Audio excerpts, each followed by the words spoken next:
I have a pop quiz for you. Pop quiz, pop Pop quiz. quiz. It's not Okay, really what? for you, it's for our listeners. So, pop Okay, fine. quiz. Okay. Is a blog a long game marketing strategy, or can you make sales with your blog right away?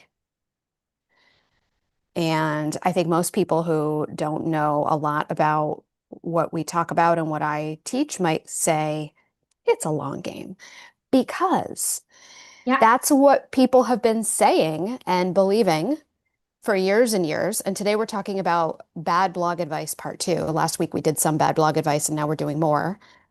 okay. And the first thing that I put on my list for today that I think is bad blog advice is to listen to people who are saying a blog is a long game. And for years, people say like, don't expect results from a blog right away. It's a long game.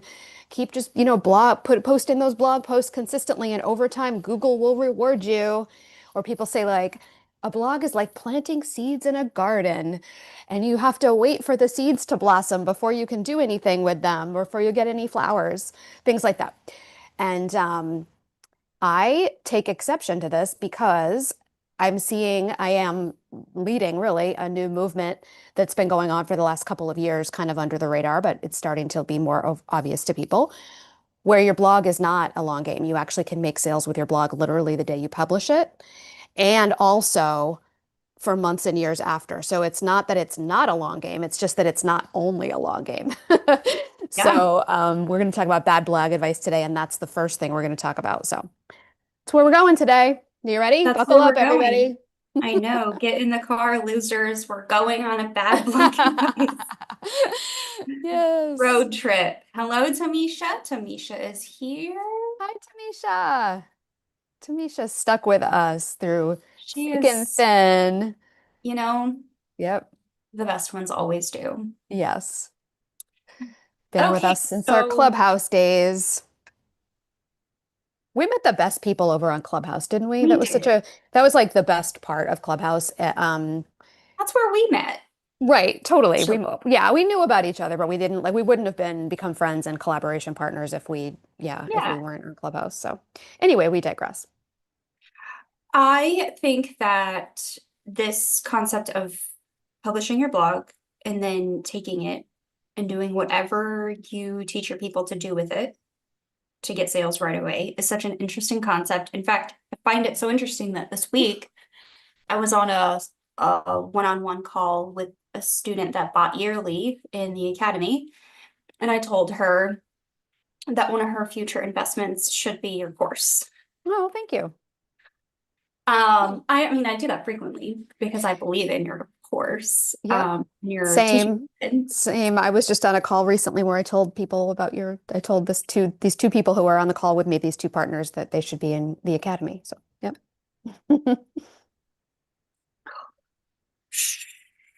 Okay, Oh, you okay? there. I just had to open a tonic water. Oh, okay. Like I'm the only adult in the house. Um, ooh. It's not- Dad's yelling at her now.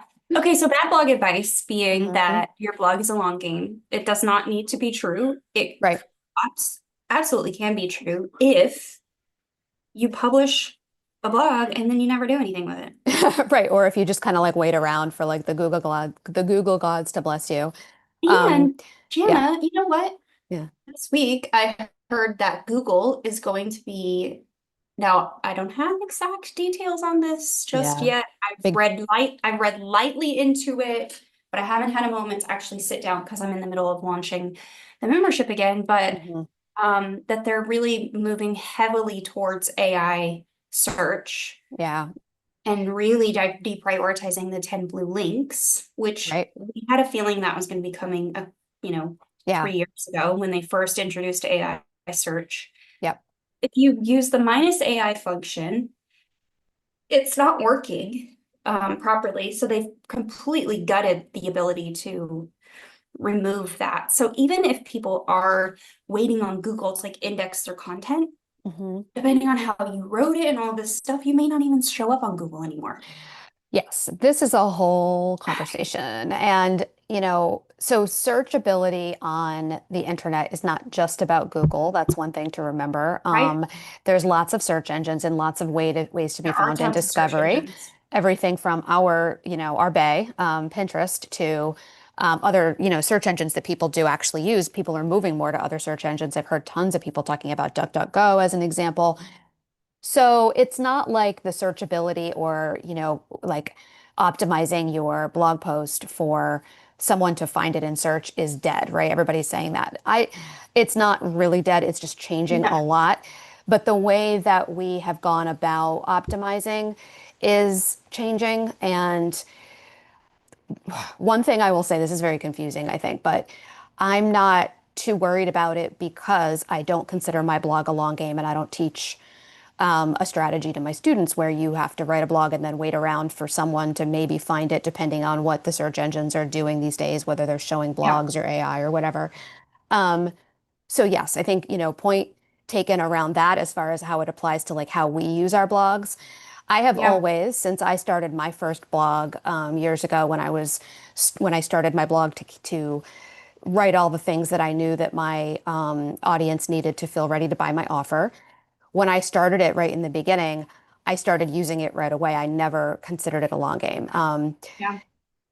One of the reasons I don't like it when people say like a blog is a long game is because I really believe that it's like we we attract what we believe, right? And like it's like our brains are looking for evidence all the time that what we believe is true. And so Yeah. if you expect that you are going to write a blog and then it'll just sort of work someday, then you're not going to write it to convert today. Yeah. And that's what happens when people try to only write for SEO keywords, which is a whole nother topic. And I have a blog post about it that I can link in the description, which is my blog post all about my unforced SEO concept. But I want people to write blog posts, and this is how I teach them to write them, that are conversion friendly today, not that are all around like a keyword that are an ultimate guide, that are just giving a lot of information in order to be able to get Google to recognize it as a source of Yeah. content that they want to link to. I'm not saying Google SEO isn't good or that SEO isn't good. I have gotten traffic over the years from lots of search engines, including Google, and I love it. But I just don't think we should be putting all of our eggs in that basket No. um, for two obvious reasons today. One is you don't have to. You can write a blog post now and use it to get sales. Now, Hmm. today, literally today, the day you publish it. And I have a resource that I'll share about that in a few minutes. And then also because SEO is changing too much and too fast for us to always be.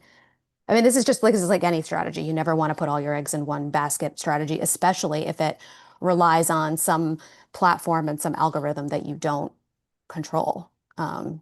And So, we definitely don't control the Google algorithm, no matter how much people want to use it for keywords and SEO and right. ranking. In this age where things are changing so lightning fast, I think it's going to be even more important to have multiple platforms where you can connect with your audience. Yep. And then I think it's going to be more important than ever to have an email list. You have to Absolutely. have an Yeah. email list. Yep. And in fact, high leverage content, my program has always been a blog plus repurposing program. Yeah. But this year, I actually added supplemental lessons to the curriculum for when my students need them. Not every student needs them, but I added about it's about an hour and 15 minutes of lessons divided up into three sections on how to start your email list, Hmm. how to grow your email list, and it's not just, create a lead magnet and share it. It's like some other strategies too, and and what to send them using the HLC method. So good. So yeah, and it's interesting because like I kind of was resistant to doing that, even though my students were asking me for it. Not all of them, because some of them come to the program already having an email list, but some of them don't. And then when they start seeing how my strategy works, they're like, oh, okay, I see. I really want to have an email list. And so I wanted to have a resource for that, even though I was resistant to it for a long time. So, yeah, so I have like almost like a little email mini course kind of there inside HLC now in the supplemental materials, but it's, how to start your email list, how to grow it, and then what to send. And it's tactical, but there's also some mindset stuff in there because people need mindset lessons around email when they're starting email marketing for the first time, especially. So.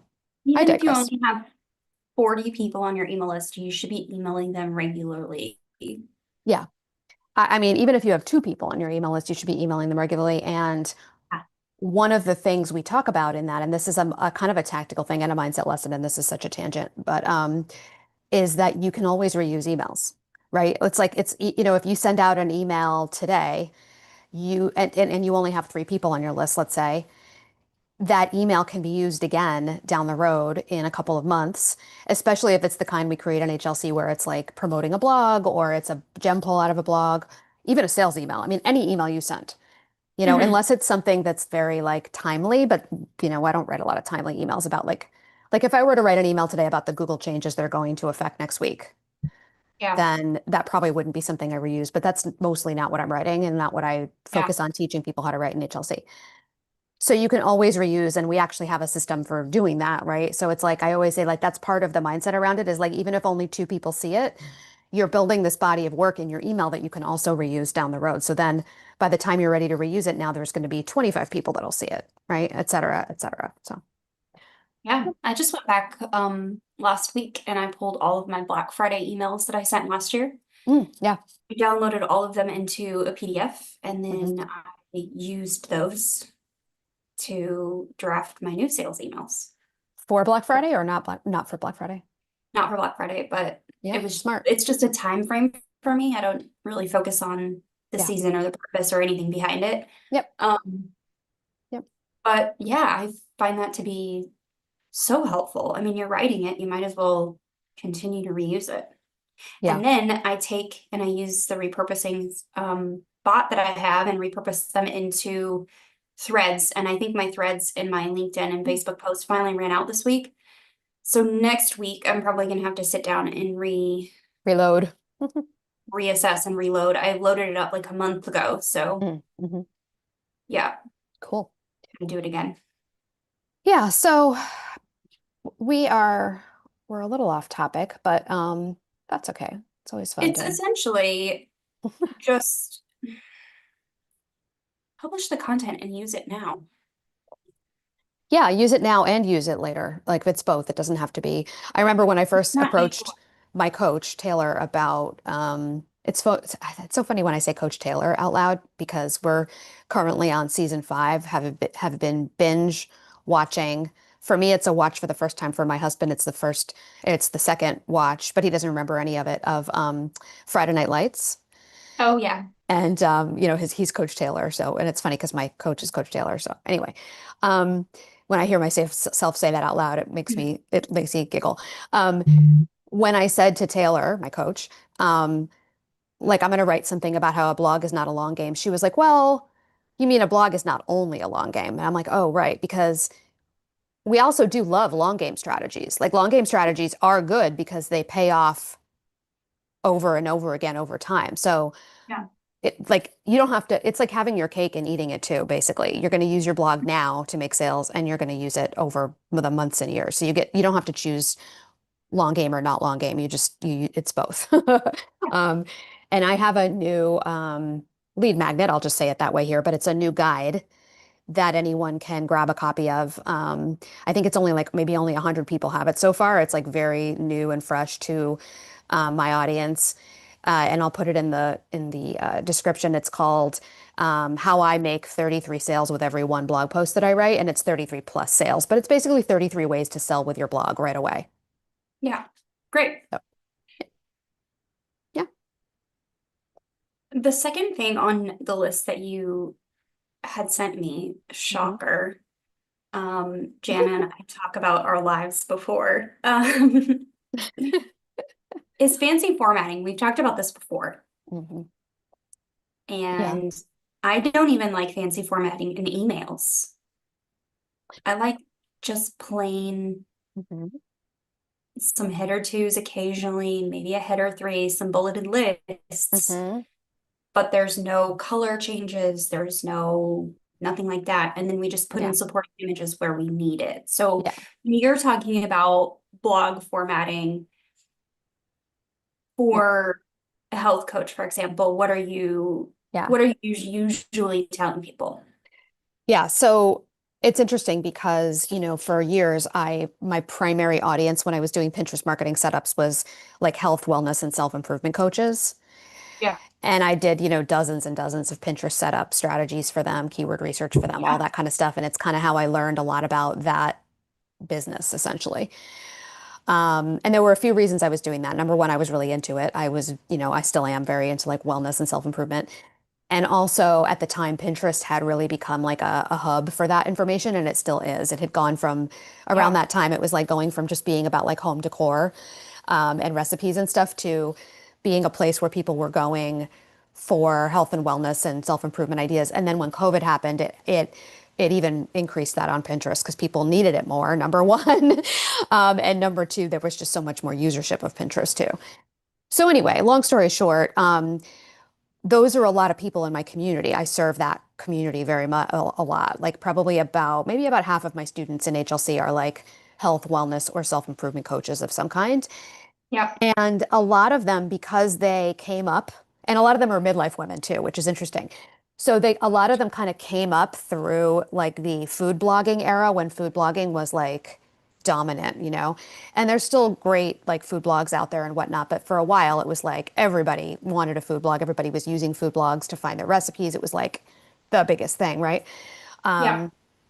And even, that's how you got into Pinterest, right? Oh yeah. And yeah, and so a lot of those health coaches tend to think that they need to have, like a blog is going to require them to have a lot of fancy formatting because food blogs are the fanciest, right? They have We all have the a lot widgets of and all stuff the going on. recipe cards and all the this and all of that, all the affiliate links, like They're everything. also extremely slow. Their Yes, they websites. can be. They can be, yeah, and have a lot of ads sometimes. And it's So a much. delicate balance for those food bloggers. Yeah. So a lot of my HLC students, they either think that they don't want to blog because they don't want to deal with all that tech, or they go to start their blog and they are trying to compare themselves that way and they think their blog needs to look like that. When in fact it actually works better if you're the role of your blog, if you're trying to get your blog set up so that it'll get you clients, having a very simple blog is so much better where it's just like, easy to read font, not a lot of graphics, a few here and there because we don't want it to be like stark white boring, but not a lot of Yeah. graphics. We don't need, the widgets, the this, the that, all the things. And so it's surprising. And I think that a lot of people, when we talk about like bad blog advice, it's like, thinking that your blog, if you're selling your own services or products, digital products really, like needs to look like one of those old school, food blogs or fashion blogs. It's another, way to think about it too. Mhm. So it has to be pretty. It's not, people aren't going to like it if it's not flashy. No, that's actually quite bad blog advice for someone who is writing a blog that they just simply want to cover all the key things that their audience needs to feel ready to buy their paid offer. So Yeah. that's on my list of bad blog advice. Yeah. I think that's great. I think it's easy. It's easier to get started Hmm. just Yeah. writing and then publishing. And if you want to add some images in or, you know, maybe a fancy table here and there, depending on what you're writing, like that's great, but it doesn't have to have all the widgets. You don't need all the plugins. Please don't pay for anything that you don't actually need. Hmm. It's probably not necessary. Yeah. Yep, totally. Simple is really better. Mhm. Yeah, like the goal is if you have a service-based business or even, like I said, digital products or even, physical products and you're using your blog to sell your own products, Mhm. it's like the goal is really to sell with your words. And Yeah. physical products, probably maybe you do need a little more imagery, right? Because people are buying a physical product. But generally speaking, like what I'm teaching in HLC and what I want especially my coaches for sure, and my service providers to focus on is selling with your words. Yeah. Yeah. Right. What else do we have to know so we can stop falling in traps? Yeah. Just like, last week, the bad blog advice that we talked about, if anyone's watching this and they're like, oh, this is good, like, what else? We did talk last week about three other pieces of bad blog advice. One was that you should blog consistently. This one Mhm. shocks people. Everyone thinks that you're supposed to blog consistently, like Yeah. once a week or once a month. Or like, oh, I release my blog every other Tuesday morning, like clockwork. And I'm like, you don't have to do that anymore. Like that's not necessary. Well, Or and I even teach it in the program, and then some of my students will still come to me and they'll say like, "Oh, I wrote my first 4 blogs and I have them scheduled out to go out every Tuesday for the next 4 weeks." And I'm like, "Don't do that. Just hit publish." So go ahead. Sorry. I was gonna say, I think, and this is even before my like heavy usage of blogs, and correct me if I'm wrong, but when people were using Blogspot or whatever, and there were actual blog subscribers. And if you went and subscribed to someone's blog, as soon as someone hit publish, they would get a notification Yep. that you've published. Now, this is probably sounds really similar to YouTube, Yeah. but you don't even have to publish on the same day at the same time every week to get views on your YouTube videos anymore. So, Yeah. you know, just put it out there. Let Yeah. it start cooking. Right. We have it like kind of stuck in our heads that we have to, that yeah, it's old school advice that just sticks, you know what I mean, that we somehow think is important still. But when you really It's question it and like you're like, well, why is it important? It's like, oh yeah, I guess you're right. So human nature for like skill building. You continue working on the skill pretty consistently and you get better at it. yeah, Um, yeah, yeah, you can do that in spurts on your website and you get better at it. So, yep. what about this thought that nobody reads blogs anymore? Oh yeah, yeah, yeah. I definitely hear that all the time. Everyone asks that or has heard that or is, following that advice, basically that like blogs are passé. Nobody reads them anymore. You have to be, on social media or like video is the only way to, really connect with your audience anymore, things like that. So yeah, Yeah, all bad advice, all bad advice. It's not that video is not great. It's not that you can't use social media, but blog posts are one of the best ways to document on your own website where it belongs all of your most important messages. yeah, So, getting back to this consistency thing for just a second, too, like one of the other reasons why blog consistently is such bad advice is because, and the why I think it's such bad advice, I should say, is because I teach my students to do a capsule blog where we write 12 to 20 blog posts that cover the key things that your audience needs to feel ready to buy your offer. And then we don't keep blogging forever. We stop. Doesn't mean you mm, can't occasionally publish something more. I do. But it's not like then at that point you're not trying to blog consistently every week or every month for the rest of your damn life. Instead, I want you to focus more on redistributing and resharing and repurposing and selling with that blog on a regular basis. So that's where we want you to be like more consistent. So coming yeah, back to this idea of people don't read blogs anymore, um, it's just not like I don't know. I always have I have trouble like articulating this. I think it's because there's so many reasons why that is bad advice.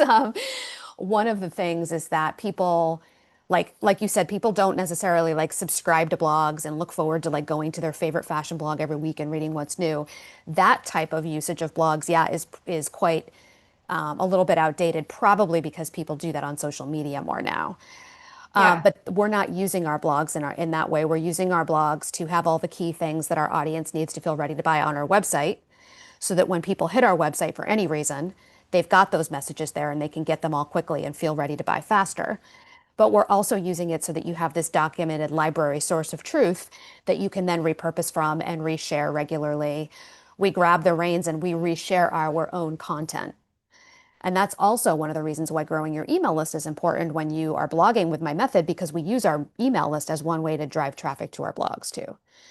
yeah, Um, so all this to say, this whole like, do people read blogs anymore or people don't read blogs anymore is bad advice because it's just too simplified. Like it doesn't capture what blogs do for your business now anymore. yeah, Um, some of the SEOs will say the way that they answer that is they're like, well, people search things all the time on Google and on the internet, and they find your blog when it matches up with what they're searching. And that's true too. And I do believe it'll continue to be true. I don't think that that's going to completely go away. It's just changing. Um, but also, it's there to be this, like I said, source of truth that you can reuse and that you can send people to when they ask you questions in the DMs, when yeah, they are considering buying your offer and they've signed up for a sales call, when You are putting together a welcome sequence for your email list, and you want them to read some of your most important key, thought leadership messages on your blog. There's so many ways. Those are just three of the things that are in that guide I was telling you about, the 33 ways to make a sale with your blog. Um, Yep. so yeah, it's just like, I don't know. I always, I suck at answering this question. Like, oh, do people even read blogs anymore? Just because I feel like there's so many ways to answer it. I don't know. It's hard, but So I was recently watching a YouTube video from, I don't even know who it was from. If anyone is interested, I can try to dig through my pick it YouTube up. history and find it. But there is a YouTube video that's talking about the rise of clipping podcasts Hmm. and Hmm. YouTube videos and pasting them, like putting those clips everywhere. Oh, This has interesting. been something that's been happening for a long time on at least since the rise of Reels in 2020. Um, but more recently with large podcast publications, YouTube video or YouTube channels, Hmm. and then politicians and marketing. Oh, hmm. We see a lot more, but not just that with influencers too. So they were Yeah. talking about this real weirdo that's like 22 years old and he like smashes his face. This was one of the examples. I know this is completely off topic, but I promise I'm going to bring it back around. So they were talking about this guy and how he had published in like 1 month, he'd published like 70,000 clips across his social medias. Hmm. And they were clips of his live streams. Hmm. And they were talking about in this use case, like he had produced like an exponential amount of views and Hmm. reach and all of this. The audience, what we have trained them to do is to actually anticipate consuming smaller amounts of content from us Hmm. as like a taste, and then Hmm. you push them to the long form piece of content, whether Which it be the live we've been stream, the doing for years. podcast, right, Yeah. the blog post. So where this ship comes back on course Hmm. is, do people even read blogs anymore? Well, of course they do, Hmm. but it may Yeah. not be the first encounter that they Right. have with you, Right. Yeah, exactly. Exactly. which is why ultimately long form content, I think, is still super important Hmm. Yep. and Yep. going to be Yeah. useful Hmm. um, Yeah. going forward. Yeah, and that reminds me of another nuance too of why I find it so hard to answer that question. Do people even read blogs anymore? Because there's another way to answer it, which is sometimes what's underneath that question is people still believe somehow they're believing that people have short attention spans and that they're not going to read a Yeah, long piece of content. And um, that also is very unnuanced. And it's like they're not going to read a long piece of content if it's about something they're not interested in. But if it's a piece of content that's helping them solve a problem that they have, which is a lot of what we do in HLC, and showing them how your offer solves a problem, they're going to be fascinated by it and they're going to read it. So it reminds me of a quote that I say a lot when people ask me that question too. And again, I don't know if this is the best way to answer the question. I feel like I suck at answering it, but it's like one of those, and I've said it here before, it's like one of those like old school, like Mad Men guys from the 50s. Like Howard Gossage is the guy's name. He's one of like the fathers of advertising. And he yeah, said, people don't read ads. They read what interests them. And sometimes that's an ad. And yeah, I feel like that's the same thing about blogs. People don't like go out into the world thinking, today I'm going to read a blog post. But they look for information about something, or they see that someone that they follow just published something and said, hey, I wrote a blog about how you can solve this problem that I know you all experience a lot. And you're like, oh, yeah, I do. And then they go and read it, right? So people don't read blogs, but they read what interests them. And sometimes that's a exactly. blog. Yeah. So, I just was talking about this recently on my How to Create Pins for Affiliate Links YouTube video. And the whole premise was you're making ads and people don't want to see ads. People are sick of being sold to.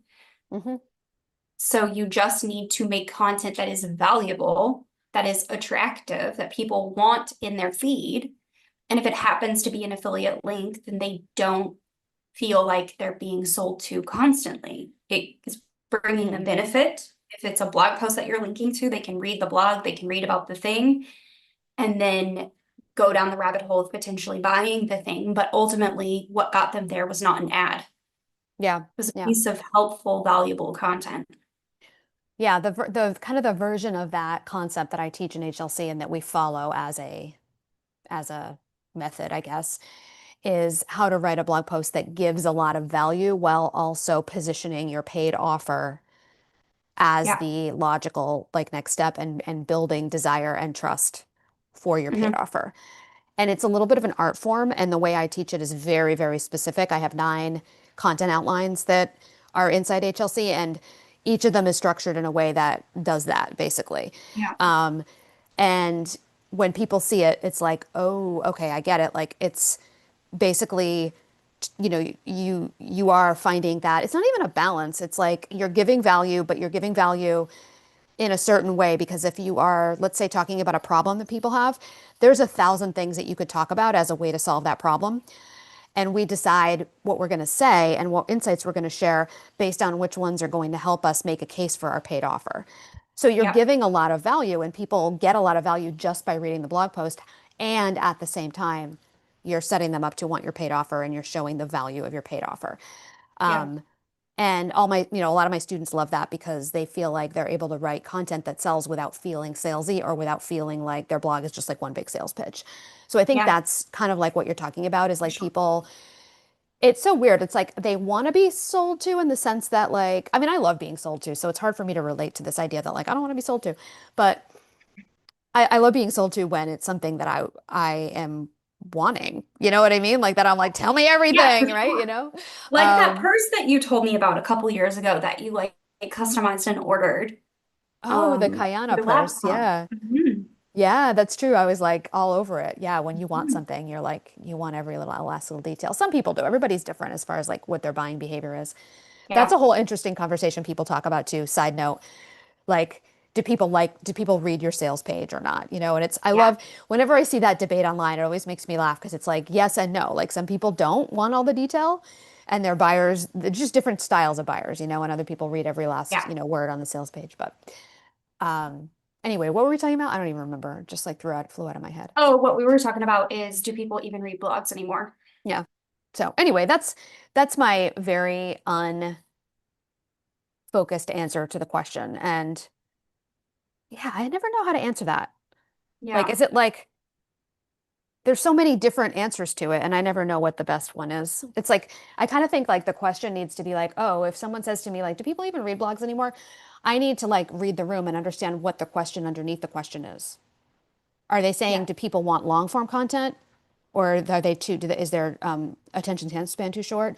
Or are they saying, do people read blogs like they did in the 90s when, or the 2000s or whatever? Um, yeah, I don't know. Mhm. I don't know what their intention is sometimes behind it. So. Depends on what I want, Hmm. right? That's what you just Hmm. said. But that's Yeah. true. That's Hmm. really ultimately what is going on behind it. So Hmm. just how are you even going to know if people want to read your blog if you don't publish blogs? Just publish. That's true. All right, Hannah, next we're talking about why some Pinterest accounts grow and others stall. Wait, say it again. Why Next week. some Pinterest accounts grow and others stall. That's what we're chit-chatting about next Next week. week. Oh, okay. I'm Mhm. excited. I want to hear all your thoughts on it. Yeah, 10 a.m. Eastern time. And then the Hmm. following week, we're chit-chatting about the difference between being active on Pinterest and being strategic. Now, a side note for anyone that made it this far, the title of today's live appears to be that, and it wasn't. And that was a scheduling error, and we have it fixed. But I know it was a scheduling error. I sent you a message. We'll get it fixed. But next week we are chit-chatting about Pinterest. And then the following week we're chatting about Pinterest as well. Okay. Sounds good. So come and chat with us, 10 a.m. Eastern. We'll see you there Okay. and get to blogging, okay? Mhm. Bye. Bye. Awesome. Okay. I only noticed it after I went live.